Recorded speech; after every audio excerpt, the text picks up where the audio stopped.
So right now, I'm just going to talk a little bit about diversity in comics versus Comics Explained. Actually, I should switch that the other way around because it was Rob that tweeted about him first. There's a lot of people on YouTube, Twitter, Instagram, wherever else that love comic books. Comic books should be critiqued like any other medium. Like, we should be able to say what we like and dislike, and as to whether I like something or you like something, it's fine for us to disagree. Now, obviously, there's been a lot of, how should I say it, identity politics going on in comics at the moment, and Rob decided to tweet out a few things yesterday, in regards to kind of anti-SJWs being anti-diversity. I don't think the two are mutually exclusive. Like, anti-SJW does not automatically equal anti-diversity. I actually think there's only the tiniest, like a tiny slither of crossover between the two. But I don't think kind of Rob Kid kind of really got that or understands that. So that's why as to why he was tweeting the kind of things that he was tweeting, because I think he thinks they're one and the same. Whereas, and someone who's anti-SJW is essentially anti-left-wing authoritarian. Now, if you think of kind of like any SJW comic books, there's kind of certain rules in place. It'd actually be quite fun if you listed in the comments as to what the SJW comics rules are. So I'll start you off with one, okay? And that's the main character can't have any flaws. And so on and so forth. And there's all these rules that you'll always see pop up in SJW comics. And people just find them boring. So kind of like when it comes to that kind of stuff, they're anti-SJW. Unfortunately, some of these weird authoritarian rules have been applied to the new diverse characters that Marvel are trying to introduce, for example. And it's just a shame because now they're synonymous with those things that people don't like in comics, which is really strange. And it's not the diversity that people don't like, it's the way that these characters are written that they don't like, which is quite a shame because some of these characters could be really interesting. So when I checked out on Twitter, diversity in comics didn't really particularly respond to Rob.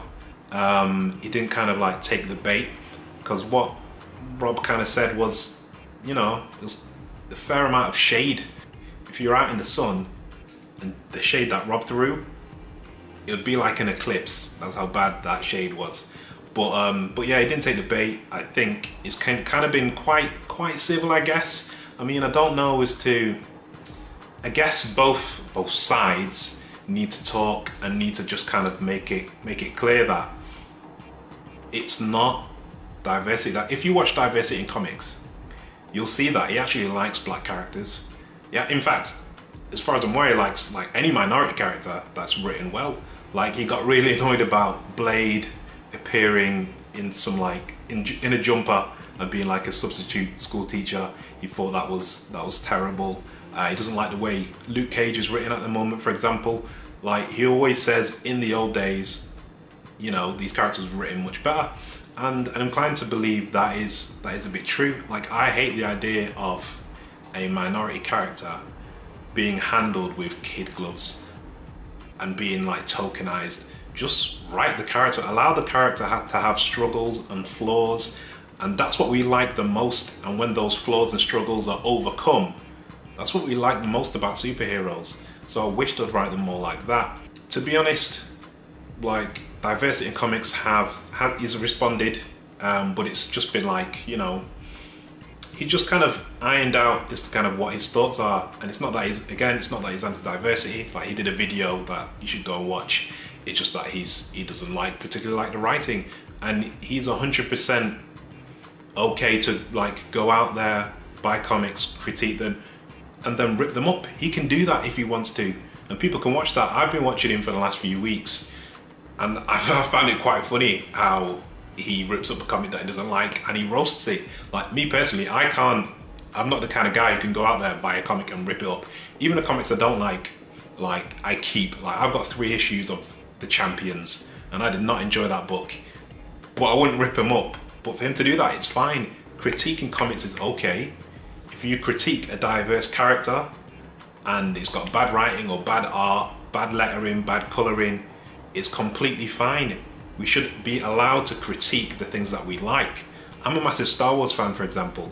Do you think I don't critique the prequels? I critique the hell out of the prequels. They also critique the new stuff that they're putting out as well. Like, personally, I wasn't a fan of Forces of Destiny, but that wasn't for me anyway. But I'm still allowed to critique it, and it doesn't mean that I don't love the thing that I'm critiquing.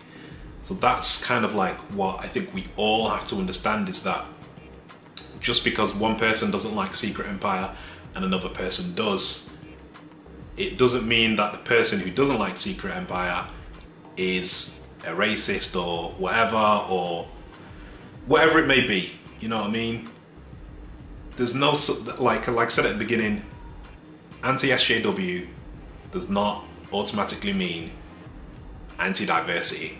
The two are not one and the same. The two are mostly pretty much 100% separate. So I think it's important that we don't get those two things confused, because they're not one and the same. Like, there's pretty much, from what I've seen, there's pretty much no one out there going, I don't want diversity.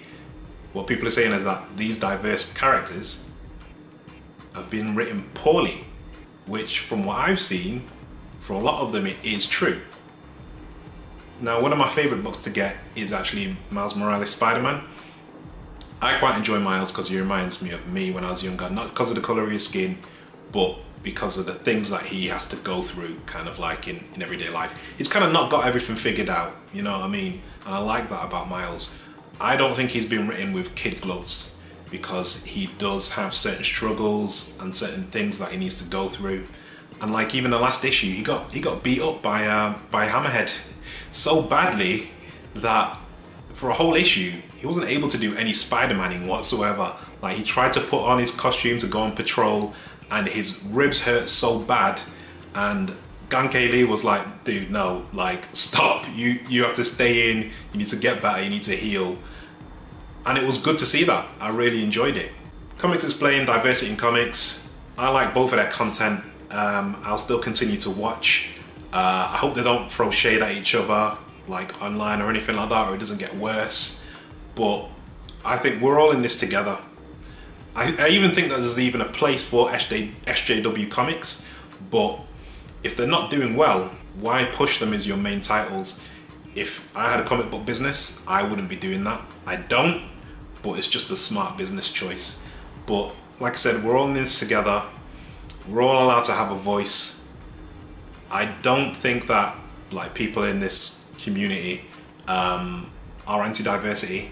I just think we respond badly to what we assume is what we see as being bad writing, which is completely fine. As to how someone goes about expressing that, it's up to them. But unless someone has explicitly said something that is, say, racist, for example, or what have you, then you can't call them that thing just because they have a different opinion than you. I don't think that's right. But anyway, I've had a slight jump in subscribers today. I don't know as to for what reason, but I really appreciate it if you're one of my current subscribers. If you're new and you're watching this video, like, leave a comment, subscribe, share if you want it as well, and hopefully I'll catch you in the next one.